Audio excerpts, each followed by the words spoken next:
तो आज से हमारा इलेक्ट्रॉनिक कॉन्फ़िगरेशन शुरू हो रहा है।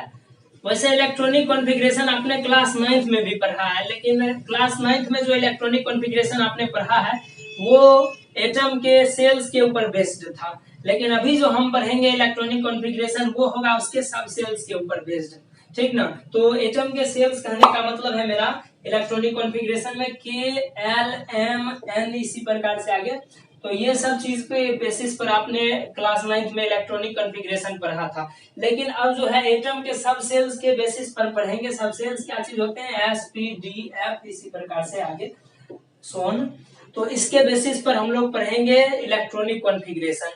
तो इसको पढ़ने से पहले देखिए इलेक्ट्रॉनिक कॉन्फ़िगरेशन शुरू करेंगे, उससे पहले कोई भी इलेक्ट्रॉनिक कॉन्फ़िगरेशन करने के लिए हमको सबसे पहले ये पता होना चाहिए कि इलेक्ट्रॉन किस में जाएगा। तो शुरू करते हैं, देखिए इलेक्ट्रॉनिक कॉन्फ़िगरेशन। तो जैसे ही शुरुआत हम करेंगे कोई भी इलेक्ट्रॉनिक कॉन्फ़िगरेशन, तो सबसे पहला दिक्कत ये आएगा इसमें हमको कि कौन इलेक्ट्रॉन कितना इलेक्ट्रॉन किस सब सेल में जाएगा। सबसे पहला दिक्कत ये आ जाता है कि सबसे पहले हम इलेक्ट्रॉन किस सब सेल में डालेंगे और किस सब सेल की कितनी कैपेसिटी है, उसके मैक्सिमम नंबर ऑफ कितने इलेक्ट्रॉन उसमें जा सकते हैं। जैसे कि हमने क्लास 9th में पढ़ा था 2n² वाले फॉर्मूला से, इसमें पता करते थे ना कि इसमें कितना इलेक्ट्रॉन जाएगा, इसमें कितना, इसमें कितना और इसमें कितना। जहां पर n का वैल्यू ये होता है 1 नंबर वाला, 2 3 ये 4 नंबर, और इसी के आधार पर हम लोग निकालते थे कि मैक्सिमम नंबर ऑफ कितने इलेक्ट्रॉन उसमें जा सकते हैं। ये चीज हम लोग फाइंड आउट करते थे। लेकिन यहाँ पर भी हमको ये पता होना चाहिए ना कि इसमें कितना इलेक्ट्रॉन मैक्सिमम जा सकते हैं। एस सब सेल में, पी सब सेल में, डी और एफ सब सेल में कितने मैक्सिमम नंबर ऑफ इलेक्ट्रॉन जा सकते हैं, और सबसे पहले किस सब सेल में जाएगा, सबसे लास्ट में कौन में जाएगा, बाद में कौन में जाएगा। जैसे इसमें हमको पता होता था कि के में सबसे पहले, उसके बाद एल, तब एन, उसके बाद एन, ऐसा होता था। तो इसमें भी हमें पता होना चाहिए कि किस सब सेल में इलेक्ट्रॉन जो है वो कितना फिल किया जा सकता है मैक्सिमम नंबर, और उसमें कितना जो है सबसे पहले कौन सा सब सेल में इलेक्ट्रॉन जाएगा और किस में बाद में जाएगा। तो चलिए इसको बताने के लिए हमारे पास सबसे पहला एक रूल आया है, और उस रूल का नाम है अफबाउ रूल। तो देखते हैं अफबाउ रूल क्या होता है।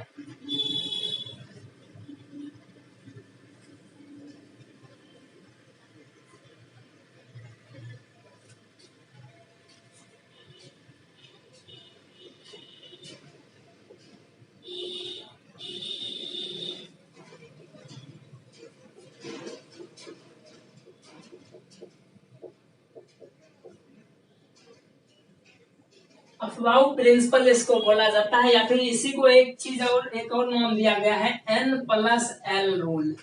N+L रूल इसी का एक दूसरा ये भी नाम है N+L रूल, ब्रैकेट में लिख लीजिएगा।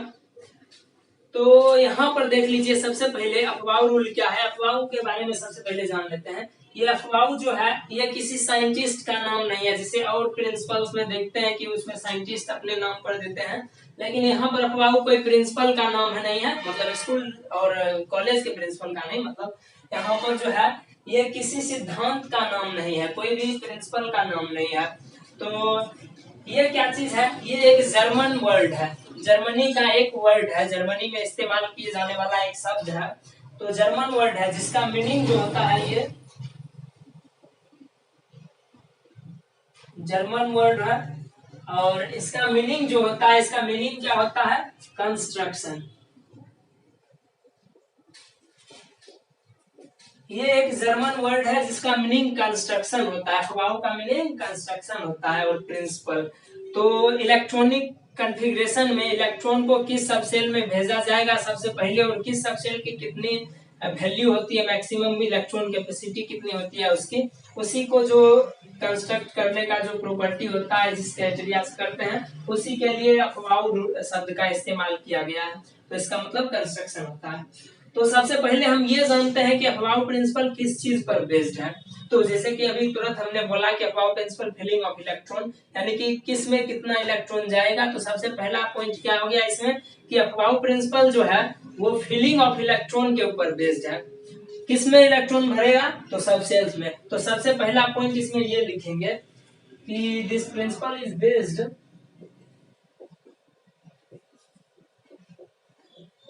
This principle is based on the feeling of electron, feeling of electron in different subcells. अलग अलग सबसेल्स में किसी इलेक्ट्रॉन को भरा जाएगा, उसी पर बेस्ड है यह अफवाऊ प्रिंसिपल। ठीक, अब इसमें दूसरा जो है फिलिंग ऑफ इलेक्ट्रॉन। अब फिलिंग ऑफ इलेक्ट्रॉन किस बेसिस पर करेंगे हम? कोई तो ऐसा रास्ता होना चाहिए ना जिसके बेसिस पर हम इलेक्ट्रॉन को फिल कर सकते हैं, तो वो किस बेसिस पर करेंगे, तब ना हमको पता चलेगा कि किस में पहले जाएगा इलेक्ट्रॉन, किस में बाद में जाएगा इलेक्ट्रॉन। तो ये जो फिलिंग ऑफ इलेक्ट्रॉन है ये किस पर बेस्ड होता है? ये जो होता है ये एनर्जी लेवल पर बेस्ड होता है।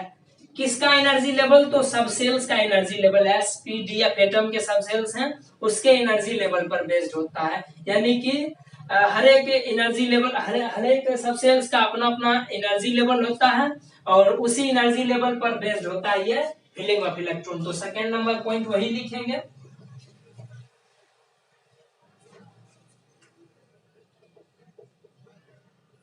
Filling of electron is based on the energy level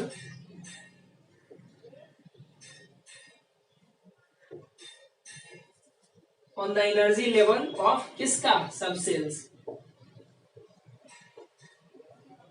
अच्छा, इसी को सबसेल्स को ही ऑर्बिटल भी लिखा जाता है, समझे? ऑर्बिटल्स। ठीक, तो सबसेल बोलिए या फिर ऑर्बिटल बोलिए, बात बराबर ही होता है। तो ये जो है फिलिंग ऑफ इलेक्ट्रॉन जो होता है किस पर बेस्ड होता है? सबसेल के जो है एनर्जी लेवल उसके जो भी होंगे उस पर बेस्ड होगा।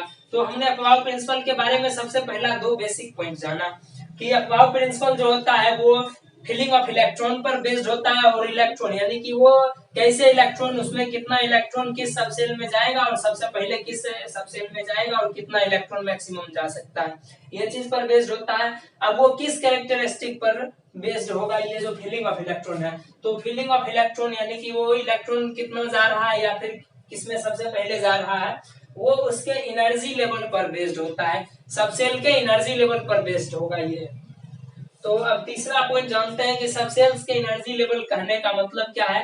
तो किस सबसेल में यानी कि कौन से ऑर्बिटल में, कौन से सबसेल में पहले जाएगा इलेक्ट्रॉन और किस में बाद में जाएगा इलेक्ट्रॉन। तो सबसे पहले किस में जाएगा, इसके लिए थोड़ा सा, अच्छा आप लोग गांव में हैं, अभी सब कुछ सब जगह पर, बच्चे तो सब जगह पर होते हैं और वयस्क आदमी भी सब जगह पर होते हैं। कभी दोनों को गौर से देखिएगा, आपने देखा भी होगा या फिर नहीं गौर से देखे हैं तो गौर से। पहले छोटा सा बच्चा जो होता है, छोटा सा बच्चा को आप ध्यान से गौर से देखिएगा, उसको कितना भी कुछ कर दीजिए, कहीं पर भी बैठा दीजिए, कितना भी कुछ दे दीजिए, कहीं पर भी बैठा दीजिए, वो इधर उधर करते रहेगा, उछल कूद वो करते रहेगा। इधर से उधर बैठाइएगा, उछल के उधर चला जाएगा, इधर बैठाइएगा, उसको कहिएगा वो मत करने, तो जानबूझकर वही करेगा काम।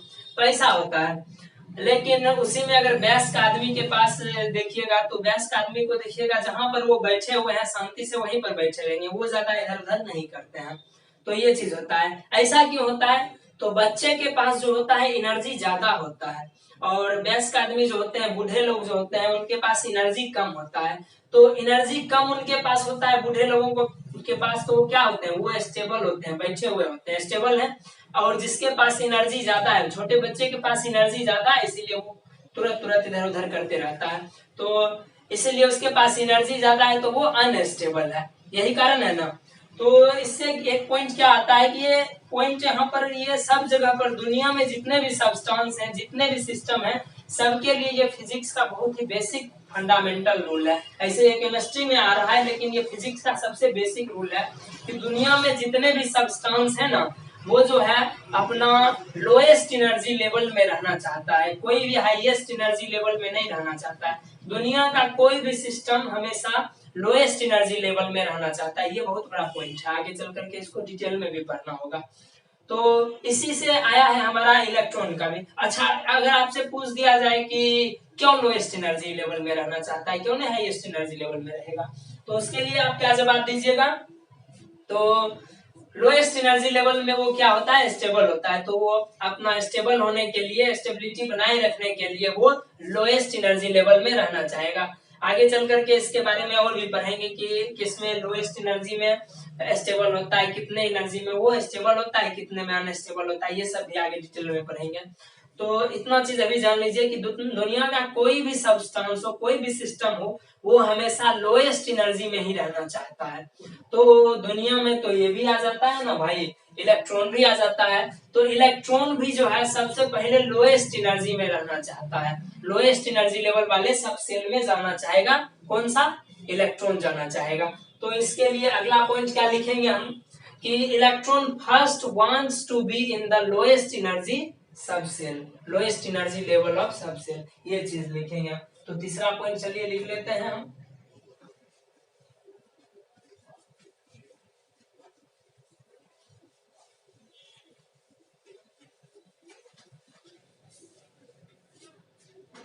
तो क्या होगा तीसरा पॉइंट, इलेक्ट्रॉन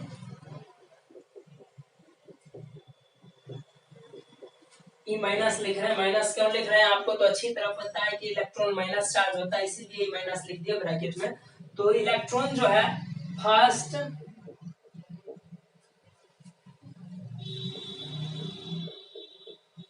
फर्स्ट ऑक्यूपाई कौन सा, लो एनर्जी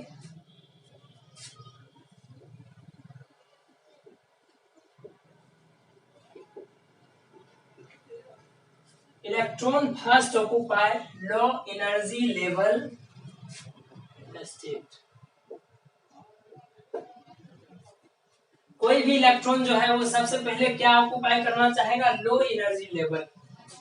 लोअर एनर्जी जो होगा उसको सबसे पहले ये ऑक्यूपाई करना चाहेगा, उसके बाद उससे थोड़ा ऊपर, उससे थोड़ा ऊपर, उससे थोड़ा ऊपर, हाईएस्ट एनर्जी पर धीरे धीरे बढ़ेगा। तो सबसे पहले ये चीज देखें, आपको क्लियर हो गया ये पॉइंट कि बच्चे के एग्जांपल से तो क्लियर हो गया होगा कि बच्चे के पास ज्यादा एनर्जी होता है, इसीलिए वो इधर उधर करते रहता है, अनस्टेबल रहता है। और स्टेबिलिटी बनाने के लिए क्या होना चाहिए, कम एनर्जी होना चाहिए। एनर्जी कम रहेगा तभी स्टेबल रह पाएगा।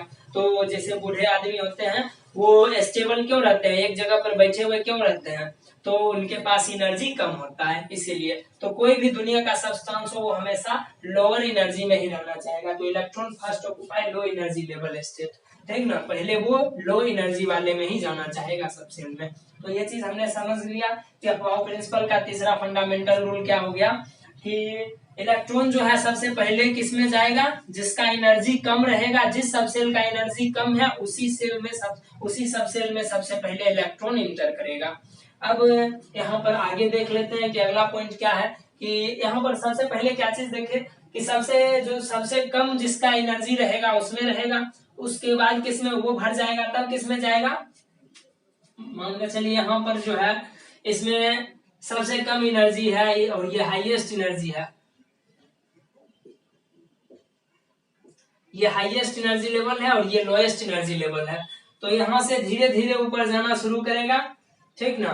कैसे जाएगा, तो जैसे जैसे नीचे फिल होते जाएगा, पूरा कंप्लीटली फिल होते जाएगा, आगे बढ़ते जाएगा। तो सबसे पहले लोएस्ट लेवल वाले में जाएगा, लो एनर्जी लेवल का जो होगा सबसे उसमें जाएगा। उसके बाद उससे थोड़ा ऊपर जो होगा, थोड़ा हाई एनर्जी होगा उसमें जाएगा, उससे थोड़ा हाई, उससे थोड़ा हाई पर जाएगा, फिर उससे थोड़ा हाई ऊपर जाएगा और इस प्रकार से आगे वो बढ़ते रहेगा। तो सबसे पहले नीचे वाले को भरेगा, उसके बाद ऊपर जाता है। तो इससे हमको क्या चीज, एक और पॉइंट, एक और क्लू इससे मिल गया कि जो इलेक्ट्रॉन का जो फिलिंग होता है वो किसके अकॉर्डिंग होता है, इंक्रीजिंग ऑर्डर में है ना, सबसे कम उससे फिर बड़ा, फिर उससे बड़ा, फिर उससे बड़ा, ऐसे ही फिलिंग होता है। तो इलेक्ट्रॉन का फिलिंग जो होता है वो increasing order of subshell, energy of subshell के कारण होता है। यानी कि सबसेल का जो एनर्जी है उसके इंक्रीजिंग ऑर्डर में उसको अगर हम लगाएंगे तो उसी प्रकार से इलेक्ट्रॉन का भी फिलिंग होता है, उसमें उसी में भरा जाता है। तो चौथा पॉइंट वही लिखेंगे,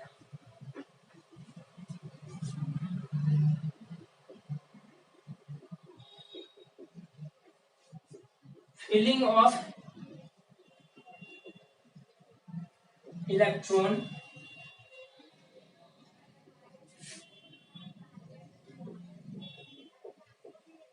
will be according to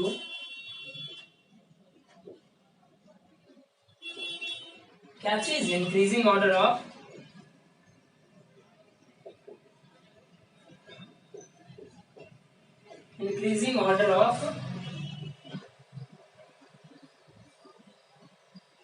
energy of subshell या ऑर्बिटल।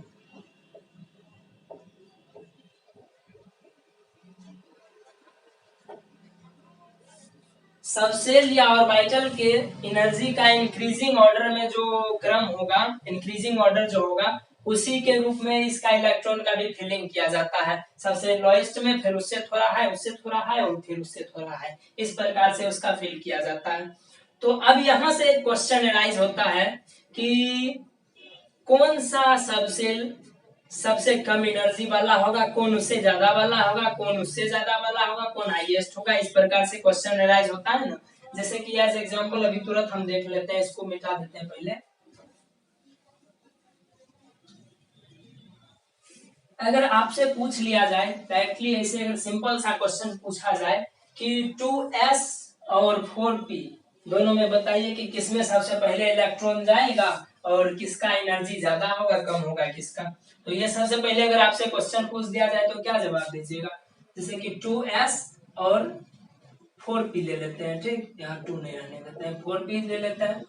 तो 2s और 4p में किसका एनर्जी ज्यादा है और सबसे पहले इस दोनों में से किसमें एनर्जी, ये जो है इलेक्ट्रॉन जो है वो इंटर करेगा, किसमें फिल करेगा सबसे पहले इलेक्ट्रॉन। तो इसके लिए ये जो है, ये डिटरमाइन करने के लिए, ये क्लियर करने के लिए, इसको एक्सप्लेन करने के लिए क्या चीज आया है, n+l रूल आया है। n+l रूल क्या होता है ये देख लेते हैं। n+l रूल, अब इस n+l रूल में दोनों का मतलब पहले समझ लेते हैं कि n क्या होता है और l क्या होता है। तो n जो है यहाँ पर, इसको कहते हैं प्रिंसिपल क्वांटम नंबर, और l जो है उसको कहते हैं एजीमेथल क्वांटम नंबर। तो देख लीजिए क्या कहते हैं इसको, n को क्या बोलते हैं, प्रिंसिपल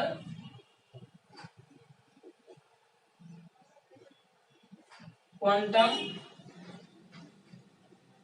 नंबर, और l को क्या बोलेंगे, एजीमेथल क्वांटम नंबर। और इसको सिंबल, इसी को सिंबलाइज किया जाता है n और l से। तो प्रिंसिपल क्वांटम नंबर n हो गया और l हो गया एजीमेथल क्वांटम नंबर। तो सबसे पहले देख लेते हैं कि इसमें प्रिंसिपल क्वांटम नंबर क्या है और एजीमेथल क्वांटम नंबर क्या है, तब ना हम समझ पाएंगे कि n+l रूल है क्या। तो इसमें जो देख लीजिए, सबसे पहले यहाँ पर 2s लिखा हुआ है और इसमें क्या लिखा हुआ है, 4p लिखा हुआ है। तो इसमें शुरू का जो डिजिट है ना, ये 2 और इसमें 4, इसका ये डिजिट, ये दोनों के दोनों क्या चीज है, n है। n कहने का मतलब प्रिंसिपल क्वांटम नंबर है। ये शुरुआत के जो डिजिट होते हैं वो प्रिंसिपल क्वांटम नंबर होते हैं, और ये जो s है और ये p जो है, ये और ये दोनों क्या है, l है। l कहने का मतलब एजीमेथल क्वांटम नंबर। एजीमेथल क्वांटम नंबर ये दोनों हो गए, और ये शुरुआत के जो डिजिट लगे हुए होते हैं वो हो जाते हैं प्रिंसिपल क्वांटम नंबर। तो सबसे पहले अब हम देख लेते हैं कि L जो है एजीमेथल क्वांटम नंबर है, तो इसका भी तो कुछ वैल्यू होता होगा ना, नंबर है तो वैल्यू तो एग्जैक्टली होता होगा। और इसके बेसिस पर सबसे पहले हम ये भी देखेंगे कि अब इस दोनों में किसके पास ज्यादा एनर्जी होगा, किसके पास कम एनर्जी होगा। तो सबसे पहले इसको लिख लीजिए, अभी हम एक टेबल दिखा रहे हैं आपको, वो लिख लीजिएगा कि एस, पी, डी और एफ, यही चार का अभी बेसिकली यूज होगा। तो इसको हम लिखा दे रहे हैं, चारों का एल का वैल्यू कितना होता है वो लिख दे रहे हैं, उसके बाद हम कैलकुलेट करेंगे n+l, ठीक ना। तो चलिए देखते हैं।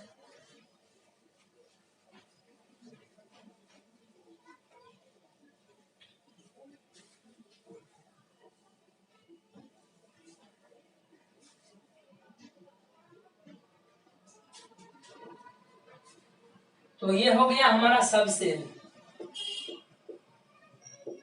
ये हो जाएगा सबसेल, और ये हो जाएगा क्या चीज, इसका एल, एजीमेथल क्वांटम नंबर। तो देखिए S, P, D and F, यही होते हैं। तो सबके देख लेते हैं कितने होते हैं ये वैल्यू। एस का होता है 0, पी का होता है 1, उसके बाद डी का 2 और एफ का 3। इसी प्रकार से आगे बढ़ेंगे। आगे तक हमको जाना नहीं है, अभी इतना बेसिकली समझने के लिए आपको इतना ही काफी है। तो ये इसके वैल्यू होते हैं जो कि आपको ध्यान में रखना है। एस का 0, पी का 1, डी का 2 और एफ का 3। तो अब चलिए n प्लस एल कैलकुलेट करते हैं। अभी जो हमने एग्जांपल लिया था 2s एंड 4p का एग्जांपल लिया था, यही दोनों था। तो इस दोनों का एग्जांपल लिया था, तो इस दोनों को देखते हैं कि किसके पास एनर्जी ज्यादा होगा। तो n प्लस एल रूल से ना करना है। तो n इसका क्या हो जाएगा, इसके लिए सबसे पहले देखते हैं n क्या हो जाएगा 2 और l क्या हो गया ये s। तो s का वैल्यू कितना होता है l 0, तो इसका क्या हो जाएगा 2। अब देखते हैं इसका, देख लेते हैं इसका n क्या है 4 डिजिट शुरुआत में लगा होता है, तो वो n होता है प्रिंसिपल क्वांटम नंबर, तो 4 हो गया। और p, तो p का वैल्यू कितना होता है एजीमुथल क्वांटम नंबर 1 होता है, तो इसका वैल्यू कितना हो गया 5 हो गया। इसका 2 हो गया और इसका 5 हो गया। तो कौन बड़ा है, तो 4p बड़ा है और 2s छोटा है। तो यहाँ से क्या चीज क्लियर हुआ, ये क्या कहता है n प्लस एल रूल, कि जिसका n प्लस एल बड़ा होगा उसका जो होगा एनर्जी बड़ा ज्यादा होगा, उसके पास एनर्जी ज्यादा होगा। जिसका n प्लस एल का वैल्यू ज्यादा होगा उसका एनर्जी भी ज्यादा होगा। देख लीजिए यहाँ पर n प्लस एल किसका बड़ा है, n प्लस एल किसका ज्यादा है इसमें, तो 4 प्लस 1 5 हो गया इसका 4p का, तो इसका 5 है और इसका 2 ही रह गया। तो इसका मतलब इसका ज्यादा है n प्लस एल का वैल्यू, तो इसके पास ज्यादा एनर्जी होगा और इसके पास कम एनर्जी होगा। तो सीधा सा इसमें एक और पॉइंट के लिए, तो ये एक पॉइंट हमारा आ गया। वो तीसरा जो पॉइंट हमने, चौथा पॉइंट या तीसरा पॉइंट जो भी है अभी जो हमने लिखाया है वही पॉइंट का है ये। तो एनर्जी किसके इनवर्सली डायरेक्टली प्रोपोर्शनल नहीं होगा, इनवर्सली प्रोपोर्शनल होगा स्टेबिलिटी के। यानी कि एनर्जी ज्यादा है तो स्टेबिलिटी कम होगा, और स्टेबिलिटी ज्यादा है तो एनर्जी कम होगा। एनर्जी कम हो जाएगा तो स्टेबिलिटी ज्यादा हो जाएगा। अब देखिए, तो पांचवा पॉइंट इसमें क्या हो जाता है कि यहाँ पर से क्या हमने डिटरमाइन किया, energy is directly proportional to n plus L. Energy किसके बराबर होगा, डायरेक्टली प्रोपोर्शनल किसके होगा n प्लस एल, यानी कि n प्लस एल का वैल्यू जिसका बड़ा हो जाएगा उसका एनर्जी भी ज्यादा हो जाएगा। n प्लस एल का वैल्यू कम है तो उसका एनर्जी भी कम रहेगा। ठीक, तो चलिए कुछ देख लेते हैं, अभी कुछ एक्सप्लेन करते हैं इसके बारे में। एक सीरीज दे दिया जाएगा आपको, अगर पूछ दिया जाएगा यहाँ पर कि इसमें बताइए कि किसका जो है एनर्जी कम होगा किसका ज्यादा होगा, वो चीज एज एग्जांपल देख लेते हैं कि 2s हो गया, उसके बाद 1s शुरुआत से करते हैं, 1s से करते हैं 2s, फिर 2p, 3s, 3p, 3d, 4s, 4p, इसी प्रकार से और आगे जाएगा। ठीक, तो सबका कैलकुलेट चलिए कर लेते हैं, n प्लस एल कैलकुलेट करते हैं, n प्लस एल सारे और ये सब सेल्स का कैलकुलेट करते हैं। इस प्रकार का एक टेबल बना लेंगे और इस प्रकार का टेबल बनाने के बाद क्या करेंगे, सबका n प्लस एल कैलकुलेट कर लेंगे।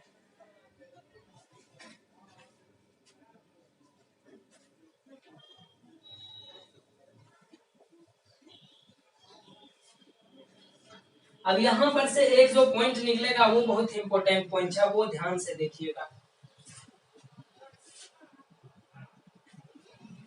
चलिए, तो ये सारे सब सेल्स हो गए और ये हो गए n प्लस एल इसका वैल्यू, तो 1s है। तो ऊपर में हम लिख दे रहे हैं, चाहे साइड में लिख दे रहे हैं, यहाँ पर सबसे लिए है s p d and f, और यहाँ पर l का वैल्यू लिख रहे हैं 0 1 2 एंड 3, यही ना होता है।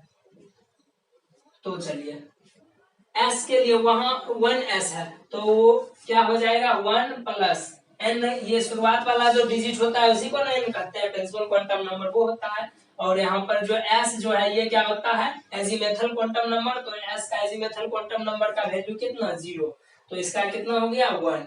अब देख लीजिए 2s, 2 प्लस s का 0 ही होगा ना, तो ये हो गया 2।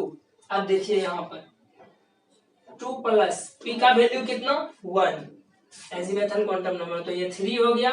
अब यहाँ पर देखते हैं 3s है, ये 5 मत समझ लीजिएगा, ये 3s है। तो यहाँ पर क्या हो जाएगा 3s में 3 प्लस s का जो है एजीमुथल क्वांटम नंबर का वैल्यू कितना हो जाएगा 0, तो 3 प्लस 0 3 ही रहेगा। अब 3 प्लस p का कितना हो जाएगा 1, तो 3 प्लस 1 कितना हो गया 4। उसी प्रकार से 3d में देखते हैं 3 प्लस कितना चीज यहाँ पर क्या है d है, तो d का कितना है 2, तो 3 प्लस 2 कितना हो जाएगा 5। अब इसमें 4 प्लस s का वैल्यू 0, तो 4p में देखते हैं, तो 4 प्लस p का एजीमुथल क्वांटम नंबर का वैल्यू 1, तो क्या हो गया 5 हो गया। चलिए इतना ही काफी है समझने के लिए अभी। तो अब चलिए इसके इंक्रीजिंग ऑर्डर में अब हमने क्या पढ़ा था कि जिसका n प्लस एल का वैल्यू ज्यादा उसका क्या चीज उसके पास एनर्जी भी ज्यादा होगा। तो चलिए अब अरेंज कर लेते हैं, इंक्रीजिंग ऑर्डर में इसको अरेंज कर लेते हैं। तो सबसे कम एनर्जी किसका है 1 है, तो यहाँ पर 1s, उससे बड़ा क्या है 2 वाला, तो 2s, उससे बड़ा। अब यहाँ पर ये एक कंफ्यूजन हो गया, देखिए यहाँ पर इसका भी 3 और इसका भी 3 आ गया, तो अब क्या करेंगे, अब इसको इसमें किसको लिखेंगे, ऐसा थोड़े यहाँ पर ऐसा तो नहीं लिखा जाएगा ना कि यहाँ पर जो जिसका वैल्यू कम होगा उसका यहाँ पर n का वैल्यू ऐसा ही लिख लीजिए।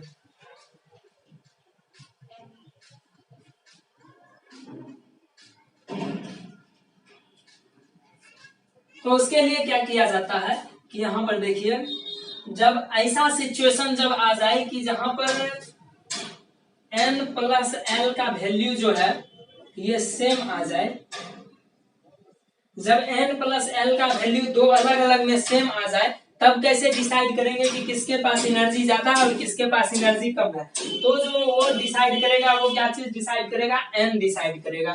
n करने का मतलब प्रिंसिपल क्वांटम नंबर के अनुसार वो डिसाइड किया जाएगा, जिसका n बड़ा उसके पास एनर्जी ज्यादा, जिसका n छोटा उसके पास एनर्जी कम होगा। तो अब देखिए इस दोनों के पास 3 n प्लस एल सेम आ गया, तो वो किसके अनुसार डिसाइड होगा, डिसाइडेड बाय n के द्वारा डिसाइड किया जाएगा।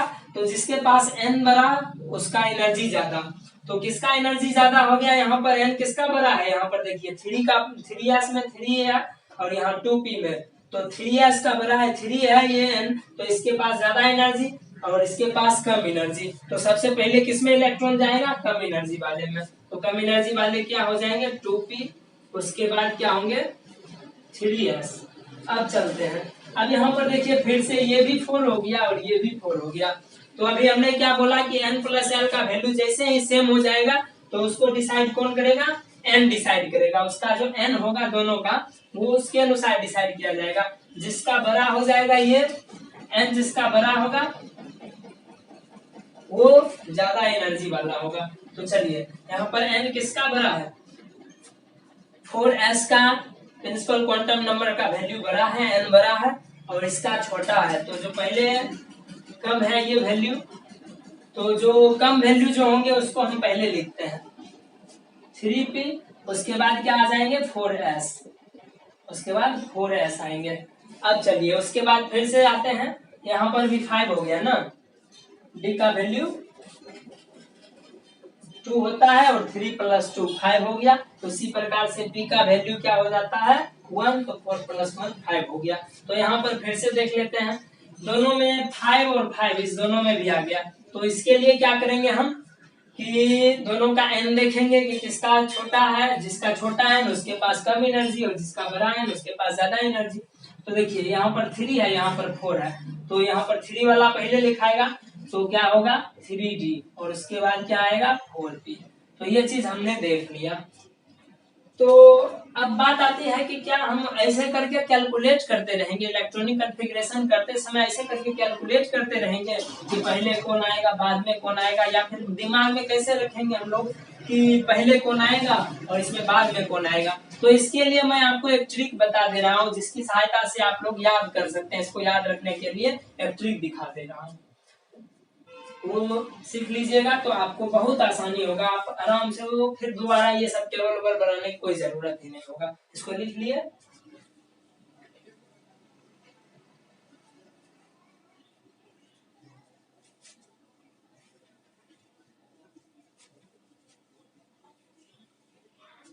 तो चलिए ट्रिक कैसे लिखेंगे यहाँ पर बोलिए, याद करने का तरीका क्या है कि सबसे पहले किस प्रकार से हम लिखेंगे,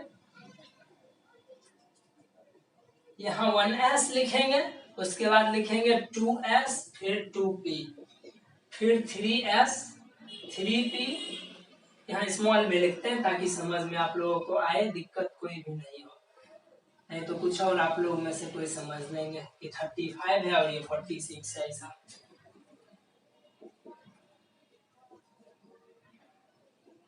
हो गया। अब 4s, 4p, 4d और 4f,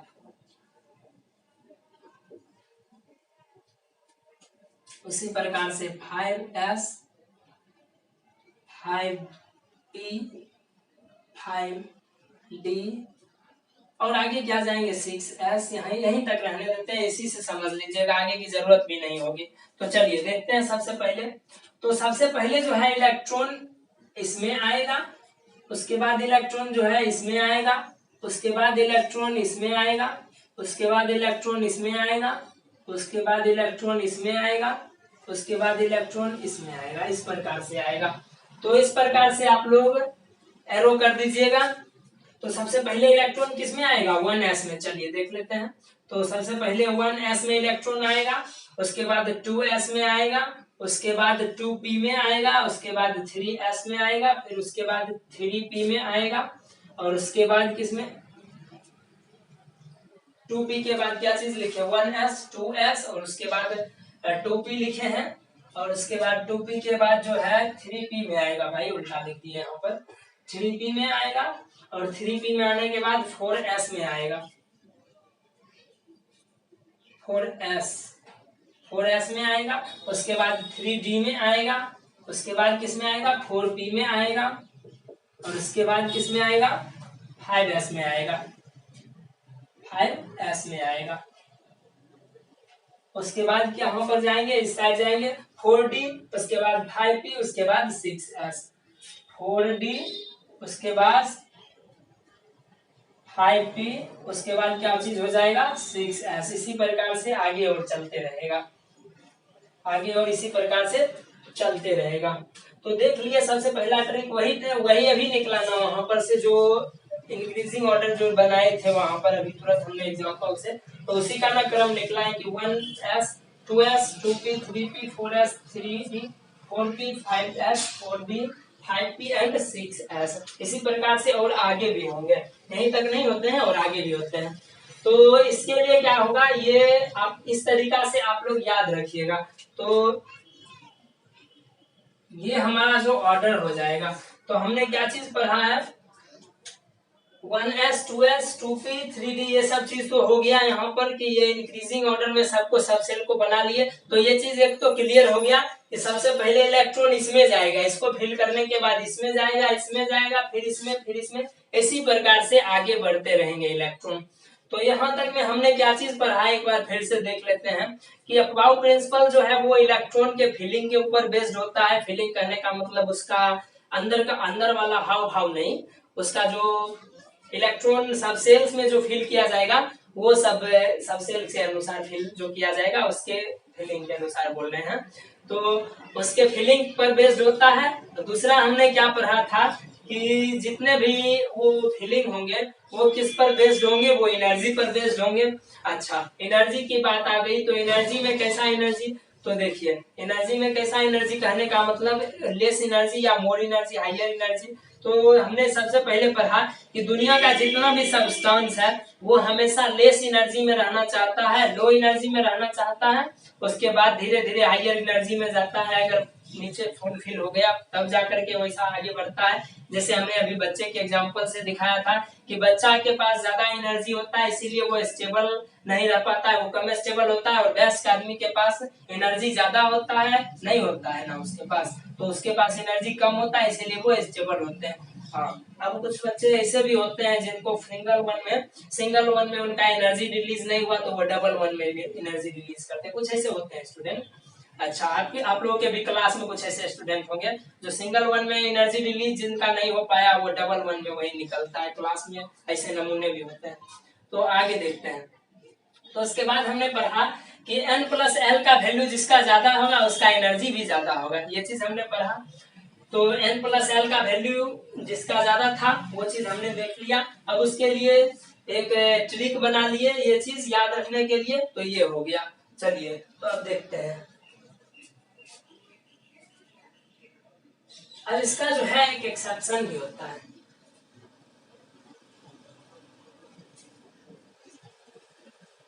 एक्सेप्शन क्या होता है तो वो देख लेते हैं।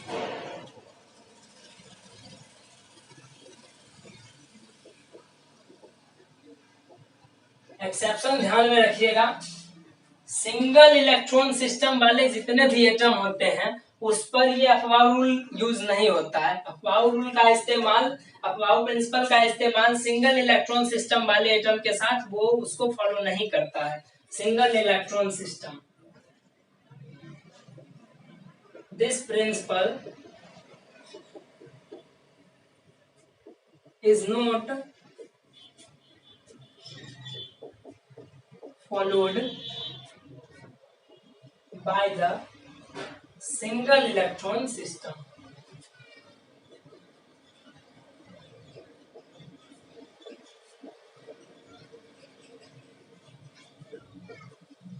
सिस्टम ऑफ एटम,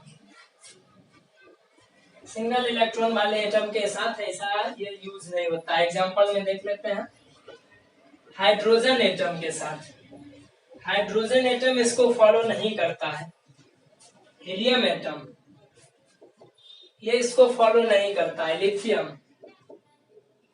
प्लस ये इसको फॉलो नहीं करता है। तो ये जितने भी ये सिंगल इलेक्ट्रॉन सिस्टम वाले सबके पास एक एक इलेक्ट्रॉन होता है। तो सिंगल इलेक्ट्रॉन सिस्टम वाले जितने भी एटम हैं वो इस रूल को फॉलो नहीं करता है। तो अब ये बात आ जाती है, तो ये किस रूल को फॉलो करता है, इसमें एनर्जी लेवल कैसे पता चलेगा। एज एग्जाम्पल 1s लिखा हुआ है, 2s लिखा हुआ है, 2p लिखा हुआ है, तो इस तीनों में किसका एनर्जी ज्यादा होगा, किसका एनर्जी इसके लिए कम होगा। तो इसमें क्या होता है कि ये जो होता है इसमें n+l से, इसको l से कोई इसका मतलब नहीं होता है, इसको सिर्फ मतलब किससे होता है तो n से मतलब होता है। प्रिंसिपल क्वांटम नंबर से इसको मतलब होता है। तो जिसका n बड़ा होगा उसका एनर्जी बड़ा, और जिसका n छोटा हो जाएगा उसके पास एनर्जी कम होगा। जैसे कि एग्जांपल में अभी तुरंत देख लिए ना, ये तो इसके पास देखिए, हमको इससे तो मतलब है नहीं, l से इसको कोई वास्ता नहीं है। इसका 2 और इसका भी 2, तो दोनों के पास सेम एनर्जी होगा, लेकिन इसका 1 है तो इसके पास लेस एनर्जी होगा। इस दोनों का सेम एनर्जी, इसके पास कम एनर्जी होगा, तो इसको सिर्फ n से मतलब होता है। तो ये कुछ एक्सेप्शन थे। तो ये सब जो था हमारा अफवाह प्रिंसिपल था, जो कि हम इलेक्ट्रॉनिक कॉन्फ़िगरेशन पढ़ने से पहले हमको ये सब चीज जानना जरूरी होता है। अगले वीडियो में जो है वो हम इलेक्ट्रॉनिक कॉन्फ़िगरेशन शुरुआत कर देंगे। तो इलेक्ट्रॉनिक कॉन्फ़िगरेशन अब बहुत ही आसान हो जाएगा। उसमें हम डिस्कस करेंगे कि किस सब सेल में कितना इलेक्ट्रॉन, मैक्सिमम कितने इलेक्ट्रॉन जा सकते हैं, ये सब चीज हम उसमें डिस्कस करेंगे। और उसमें इलेक्ट्रॉनिक कॉन्फ़िगरेशन करके भी दिखाएंगे, सिखाएंगे भी कि कैसे करके इलेक्ट्रॉनिक कॉन्फ़िगरेशन दिया जाता है और मैक्सिमम किसमें कितना इलेक्ट्रॉन जाता है। तो उसके बाद हमने पिछले वीडियो में आपसे एक बात बोला था कि आपको अलग सब्जेक्ट के भी कुछ वीडियो लिंक प्रोवाइड कर दिए जाएंगे, आप वहां से पढ़ सकते हैं। तो आज के इस वीडियो के डिस्क्रिप्शन में जो है यहाँ पर लिंक प्रोवाइड कर दिया गया है। और आज का जो सब्जेक्ट है वो हिंदी का सब्जेक्ट है।